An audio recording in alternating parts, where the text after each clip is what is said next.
Bueno, y durante esta jornada se realizó en el Salón Azul de la Intendencia de la Región de los Lagos un interesante encuentro al cual asistieron representantes del Ministerio de Educación.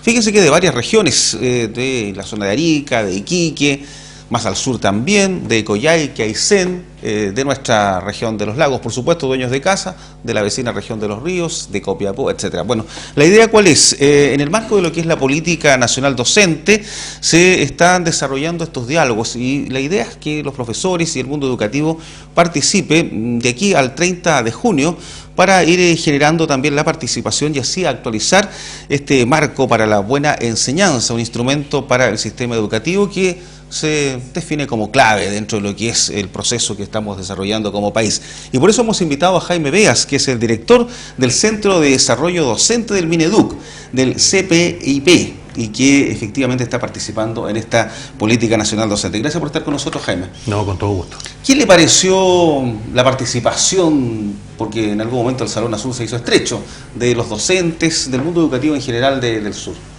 Bueno, dos cosas. Primero, gran contentamiento que un salón grande como el de la Intendencia, para hacer que 300 personas se llene. Lo segundo, eso demuestra el interés, ¿no? El interés que significa, en este caso, para las comunidades docentes de la región de los lagos, concurrir una invitación y una convocatoria que hace el Ministerio de Educación en orden a comenzar a discutir, ¿no? A generar un sistema participativo durante 3 meses para actualizar lo que es hoy día el marco para la buena enseñanza, que está plenamente vigente, pero que requiere ser actualizado. El marco se crea en el año 2003, han pasado ya muchos años y ya se requiere una actualización que permita definir con cierta mejor precisión lo que uno entiende como el desempeño pedagógico de nuestros profesores, considerando sus contextos, considerando sus niveles y modalidades de enseñanza, pero lo más importante, recogiendo la opinión de todos ellos y las comunidades educativas. ¿Por qué hace este lanzamiento de este proceso en Puerto Montt, aquí en la región de los lagos? A nosotros, y me acompañan el jefe del área de creación y evaluación docente que va liderando este proceso, Cristian Lieber, y ellos nos propusieron a nosotros, la dirección del CPIP, hacer un lanzamiento descentralizado, tener una señal, salir de Santiago, ir a regiones, porque lo que queremos es acercarnos a las escuelas y que las escuelas sean las que hoy día opinen, actualicen su marco. Esta es una señal entonces de estar cerca de las regiones y no solo allá en esta gris capital. Claro, y lo importante es que también este proceso sea muy participativo en las regiones, porque aquí son 3 meses, como usted bien decía. ¿Cuál es la sensación que ustedes tienen respecto a lo que podría ocurrir? ¿Hay un interés del mundo de la escuela, de la comunidad educativa, como ustedes definen, en participar en esto?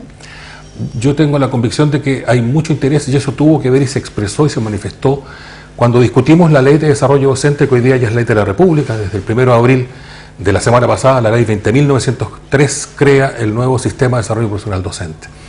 Con ocasión de la discusión parlamentaria, 9 meses de tramitación parlamentaria, hubo muchos aportes de académicos del propio gremio docente. Tuvimos un paro docente de más de 2 meses, un paro largo, en donde los docentes entregaron su opinión, y allí hubo mucha deliberación respecto a por qué se entiende un docente, los docentes debemos ser evaluados o no, debemos ser acompañados, una gran deliberación. Por lo tanto, hoy día uno puede constatar que ese interés debiera hoy día volcarse hacia una conversación de la profesión docente, hacia una invitación que hacemos a nuestros profesores a discutir su profesionalidad de cara a los próximos 20 años. Y entendemos que va a haber mucho interés, como hoy día nos pasó en el Salón de la Intendencia. Claro. ¿Y por dónde pasa esta buena enseñanza hoy día? ¿Por dónde pasa esta actualización, justamente? Hoy día lo que nosotros queremos actualizar dice relación con contestarnos algunas preguntas. Si uno piensa y declara, y nuestro gobierno así lo hace, una educación entendida como un derecho social, pero además de eso, un sistema educativo de carácter inclusivo, entonces el gran desafío es, todos van a estar en el aula, todos tienen derecho a estar en el aula, pero no solo eso, tienen derecho a recibir una educación de calidad y a lograr el máximo aprendizaje posible para el máximo desarrollo de su potencial. Dicho esto, la pregunta es entonces para nosotros, los profesores, ¿qué implica que entonces en el aula hayan niños que tienen distintos estilos de aprendizaje desde la pedagogía que el docente ejerce? Ese desafío de actualización pedagógica tiene que darse cuenta de esto en el marco de la buena enseñanza.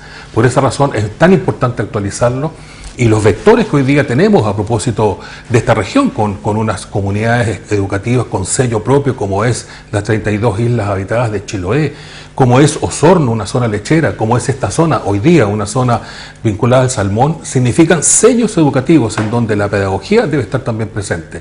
Entonces, actualizar nuestro marco para que dé cabida a esta pertinencia educativa es algo tremendamente necesario. Claro, y ahí efectivamente el rol es fundamental del profesor, porque claro, pueden haber dentro de estas formas pedagógicas desde algunas más participativas a unas más tradicionales. ¿Ambas caben en el actual sistema? Normalmente una respuesta pedagógica, una primera condición que debe cumplir es que debe ser una respuesta variada. Primera afirmación que quiero hacer. La segunda, que debe utilizar distintas estrategias metodológicas. La siguiente tiene que ver con recoger el estado de nuestros aprendices y reconocer el estado de nuestros estudiantes. ¿Cómo están ellos? ¿Cómo están aprendiendo? ¿Cómo me corresponde a mí? Cuando tomo un curso en marzo, este es mi curso y cómo voy a trabajar con ellos. Entonces, estas estrategias variadas le dan significado y riqueza al aprendizaje, lo hacen un aprendizaje significativo. Vale decir, cuando siempre los profes decimos esto, la comunidad podría decir, ¿qué es esto de aprendizaje significativo? Que al estudiante le da sentido considerando que lo que aprende tiene que ver con su contexto cotidiano. Voy a contar un ejemplo.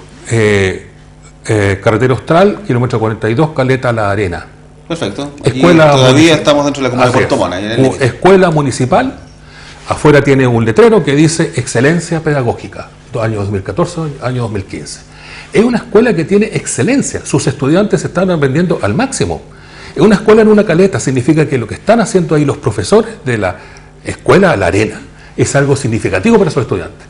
Si no hay sentido de significación en el estudiante y en sus aprendizajes, los aprendizajes tardan un poco más en llegar.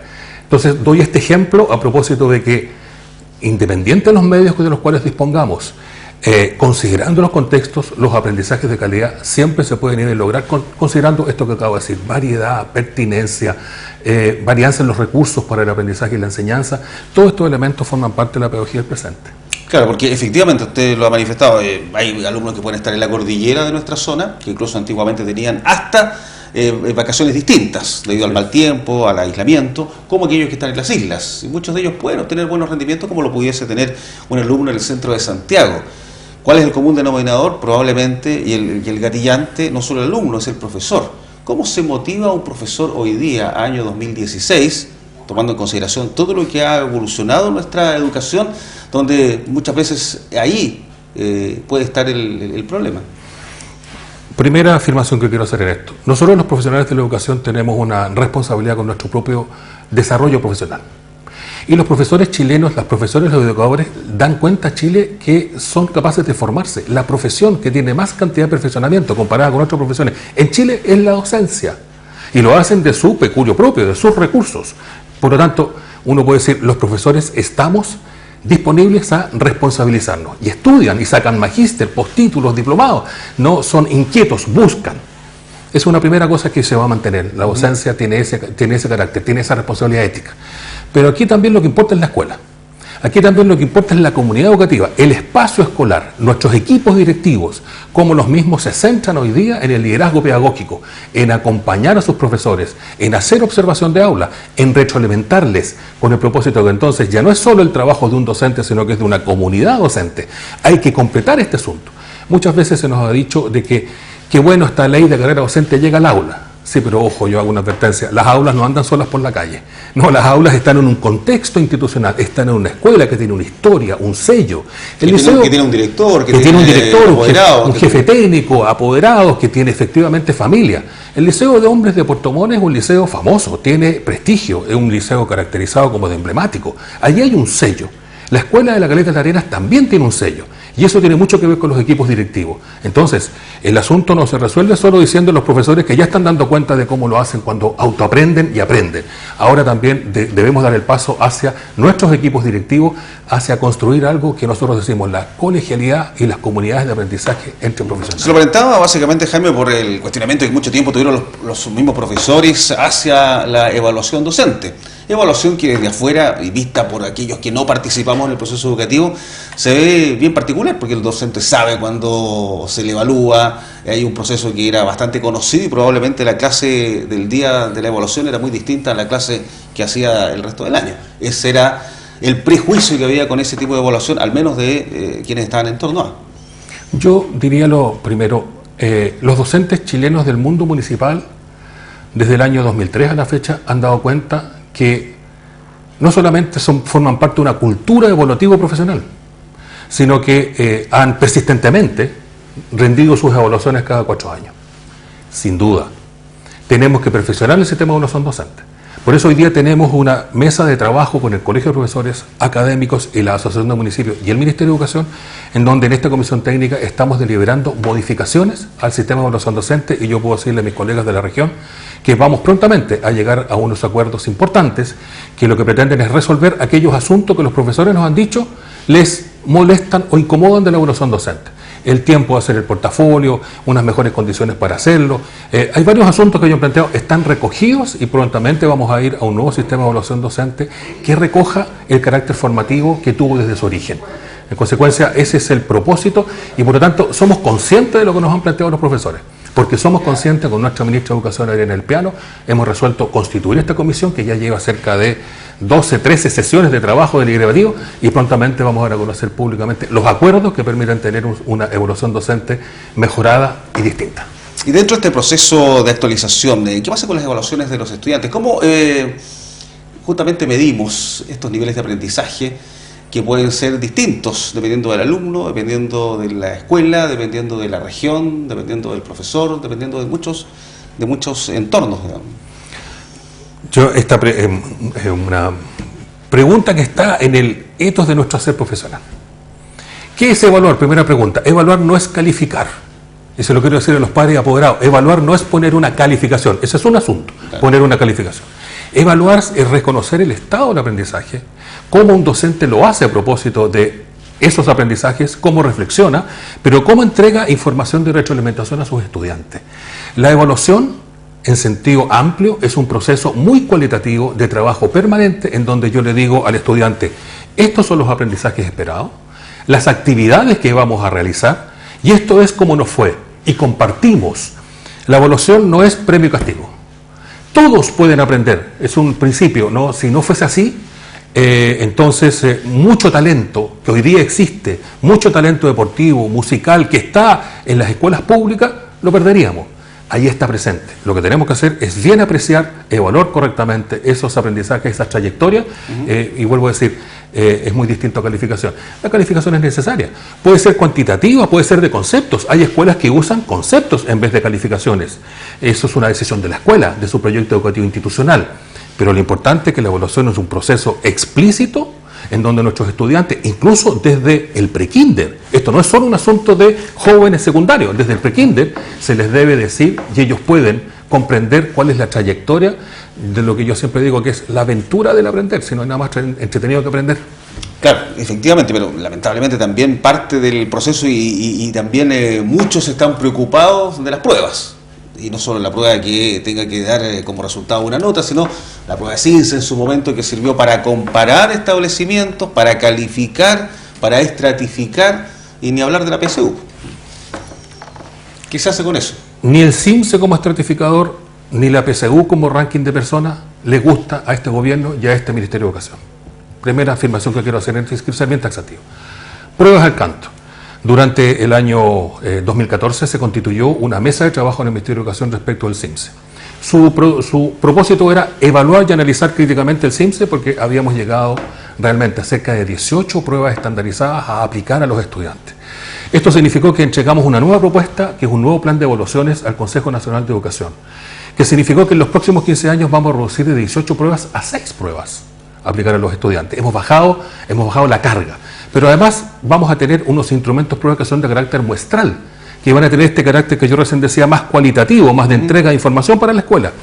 Por lo tanto estamos variando esta lógica del ranking, esta lógica de la competencia, que estamos cambiándola, porque cuando uno entiende que la educación es un derecho, entonces el ranking no nos sirve, entonces la competencia no nos sirve, lo que nos sirve es la colaboración. Lo que nos sirve entonces es lo explícito de la participación de las comunidades y por lo tanto los instrumentos de evaluación tienen que arreglarse respecto de ello. Y respecto a la PSU, decir algo que es súper importante. La PSU lo que hace es recoger cómo el estudiante transitó su enseñanza media. Lo que mide son los conocimientos propios de la enseñanza media. Y eso es necesario, pero es claramente insuficiente. Y lo quiero decir, el DEMRE, quien administra la PSU, están deliberando el Consejo Rector respecto a cómo mejorar el instrumento. ¿Qué ha hecho el Ministerio de Educación? ¿Qué le ha propuesto al país? Un programa de acceso con calidad y equidad a la educación superior. Se denomina PASE. Significa que universidades están trabajando con estudiantes, con liceos, en los terceros y cuartos medios, en algunos trabajos que tienen que ver con desarrollo de habilidades, para que entren estudiantes que de otra manera no podrían pagar un preuniversitario, como muchos lo hacen, porque son estudiantes de familias pobres, se llaman pobres, no vulnerables por si acaso, de familias pobres no pueden pagar este preuniversitario. Significa entonces que hoy día el gobierno da una señal. No solo PSU, también el talento académico en la escuela, los hábitos de estudio. Un estudiante que tiene un 6 de rendimiento final promedio de enseñanza media demuestra lo siguiente: es un estudiante que tiene hábitos y perseverancia en el estudio.